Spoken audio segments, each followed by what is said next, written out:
Okay, so while researching this, I found out that Autism Speaks has a guide to autism advocacy. And I had to look through this.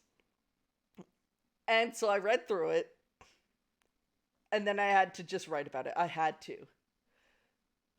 This part, like, of course, I write scripts for this. And this part of the script is literally like the same length as the last two sections put together. There is so much to say about this thing. As they were going through this, I honestly thought they had to have been joking for some of this. And then I looked at it and, yeah, no. What? What? So, while reading it, it doesn't take long to realize who it was written for. It wasn't for autistics. No. It was for their parents.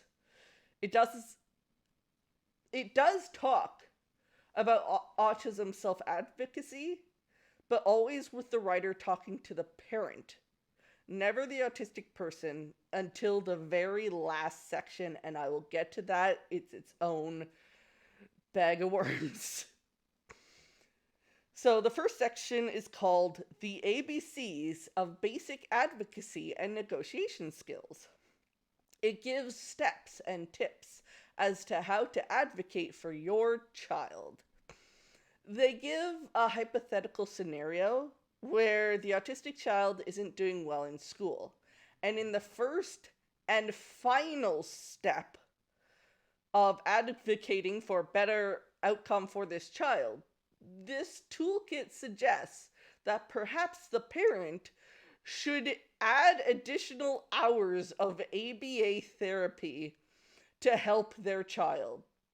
I was just so shocked that ABA would be a suggested solution in a toolkit for autism advocacy. I know I shouldn't be shocked since this is Autism Speaks, but it's brought up twice in the same list, and the list only has 7 points. The rest of the tips are about like making a plan, how to negotiate, considering the perspectives of those you're negotiating with. But strangely, it never brings up considering the perspective or feelings of the autistic child. How about before advocating for your child, you talk to them and maybe find out what they feel is the problem and what they want to happen? But of course not. Okay, so I just want to bring up one thing that bugged me throughout this entire book. In this section, it's all about going through a hypothetical situation where the autistic child is a boy. I figured that they did that simply for this scenario. But no. Throughout this entire book, when an autistic person is being discussed, more often than not, they are addressed as he, him, like with he, him pronouns. Sometimes it switches to he or she, but most of it uses he, him pronouns. And never are she, her pronouns ever used alone. Why don't they just use they? When talking about other people, like siblings and coworkers, they is used, but not for the autistic person. Some may see this as a point not worth addressing, but with the incorrect belief that autism affects boys more than girls, this really isn't helping things. I don't know if it was an intentional thing or not, but it's just really annoying. It doesn't help that this book is also absolutely soaked in first-person language. No judgment towards those who prefer being called a person with autism. You do you. But with the majority of the autistic community preferring identity first language, it's just annoying that Autism Speaks is still ignoring that. Okay, on to the next part. After explaining to the parent how to advocate for their own child, we got onto the topic of autistic self-advocacy. Again, not addressed to the autistic person, but to the parent. And before you get your hopes up, this section has nothing to do with the autistic person being an autistic advocate, but simply advocating for themselves in daily life, which is still important, don't get me wrong. It's good to stand up for yourself in the workplace and push for accommodations, which is brought up, but they say nothing beyond that, and mention that such sophisticated self-advocacy will probably only be learned by autistic people who are less severely affected by their autism. And even then, those who are less severely affected will still need to be coached, because apparently we can't figure this stuff out on our own. Yes, some people would need coaching in such a scenario, autistic or not. But this makes it sound like no autistic person could achieve such high levels of self-advocacy without help. In the first part of this section, they brought up that one step in advocating for your autistic child is to consider the perspectives of the ones you're negotiating with. Well, it's brought up again, but in this case with an autistic person advocating for themselves to do this. And it talks about how the very nature of autism will make this challenging for them. It's the whole autistic people lack empathy thing. It brings up this scenario with an autistic person explaining to their boss that they need to work somewhere quiet and away from their coworkers and the copier machine. Makes sense. Noise can be overwhelming.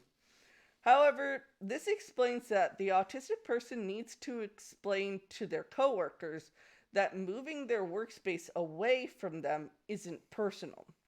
It says that because they're autistic, they probably don't join into conversations with their coworkers or laugh at their jokes.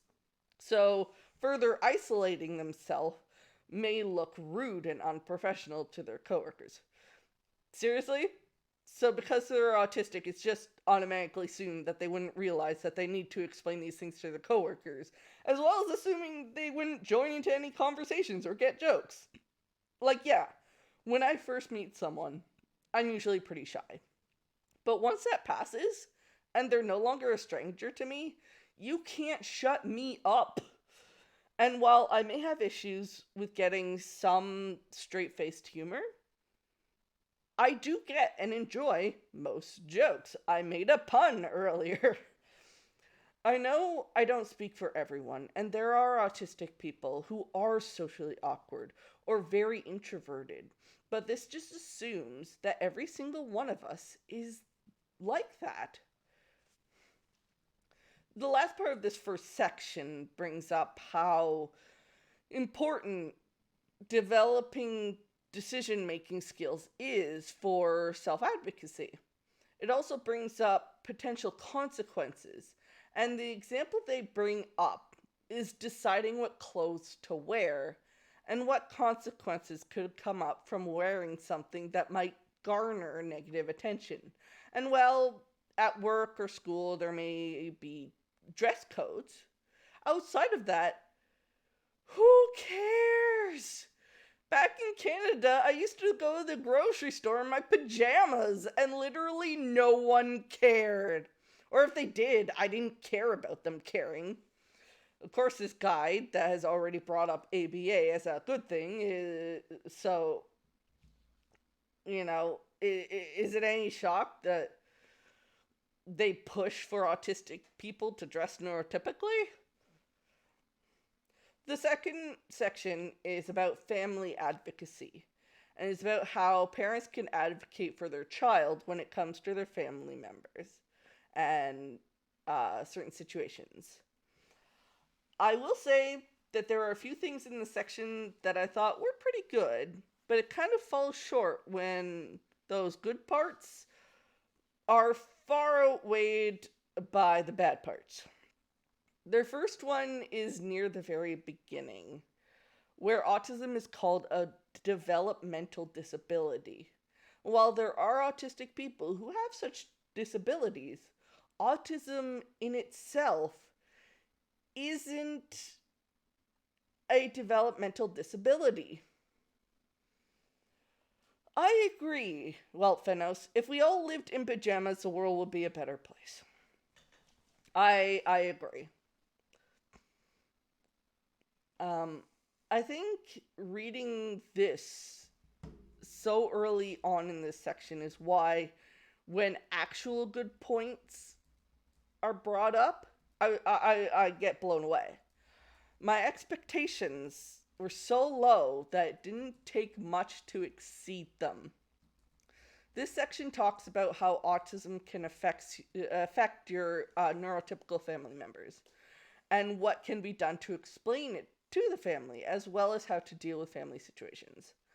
One thing that got me was that pretty early on, it explains that the parent should explain to the autistic child's siblings what autism is. And yet, it isn't until the end of the section that it brings up that you should explain to your autistic child what autism is. It's like it was an afterthought. I remember when I was diagnosed at 17 and had absolutely no idea what it meant because no one would explain it to me. My dad and I did some research on it, but we found so little information. Of course, this was almost 18 years ago. I didn't really understand what being autistic meant until a few years ago. Please, explain to your child their diagnosis.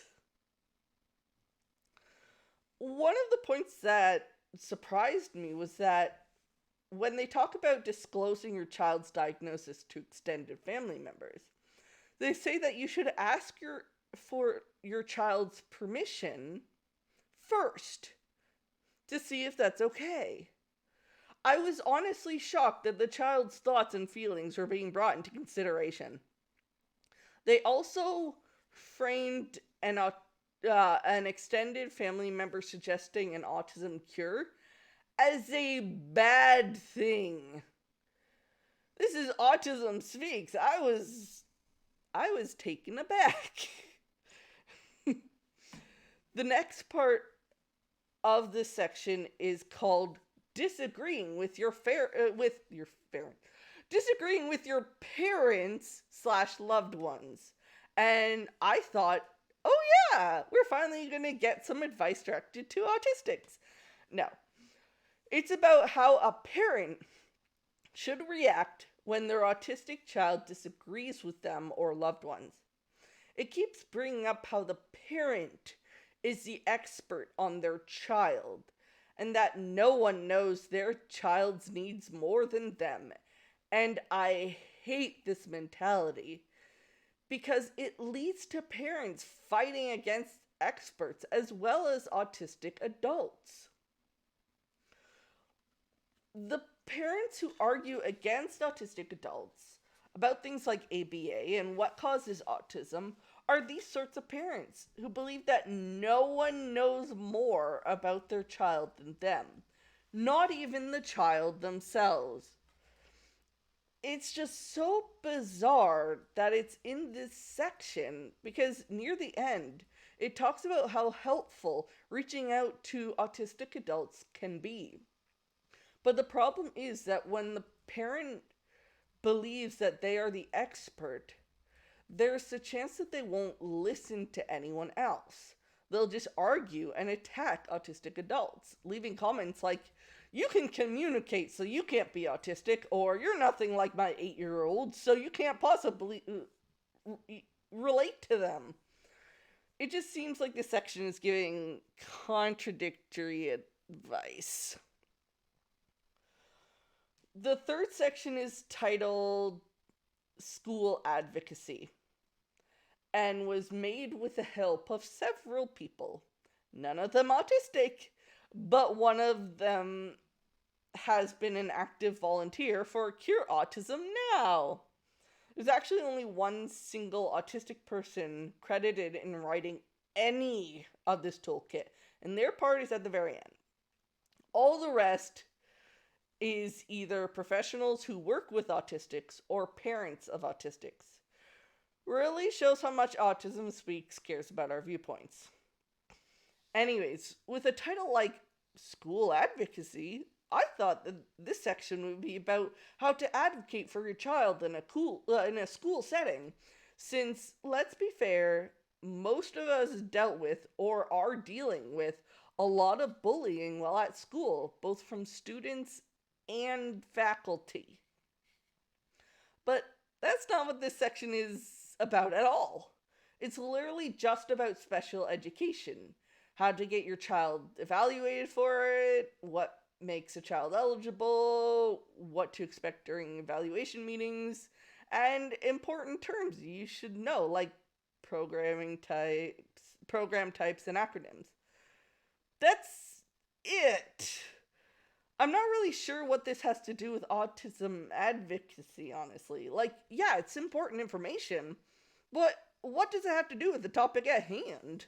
Wouldn't it be more important to know how to advocate for your child when dealing with school administration or teachers, or heck, even teaching your child how to stand up for themselves against bullies? But there's nothing like that at all. It's all about how to get your autistic child into special education. Nothing more! And on that note, being a teacher in a country that literally tries to ignore things like autism and such exist at the moment, I cannot tell you how incredibly helpful it's been when I've actually figured it out myself, and we have gone to those who have been given this information in the administration side of things, which are legally bound not to release it if the parents do not say so, which is questionable, but I mean fair. We're able to adapt what we're doing for these kids a lot better and make them much more welcome and have a much better life experience at our school. I mean, it's important to know these things, so not just the kids themselves can advocate, but most teachers will want to anyway, at least my personal experience of this. Thank you for that. Just adding important stuff.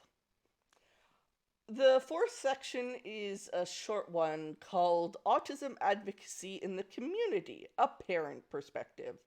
It's funny that they added a parent perspective at the end of the title, seeing as this whole thing has been nothing but the parent's perspective.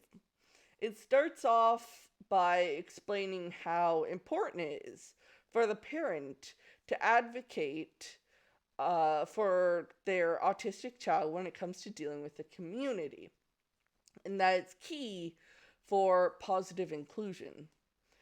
It then goes to explain how Autism Speaks is very engaged in many big picture advocacy initiatives, with big picture in quotation marks for some reason.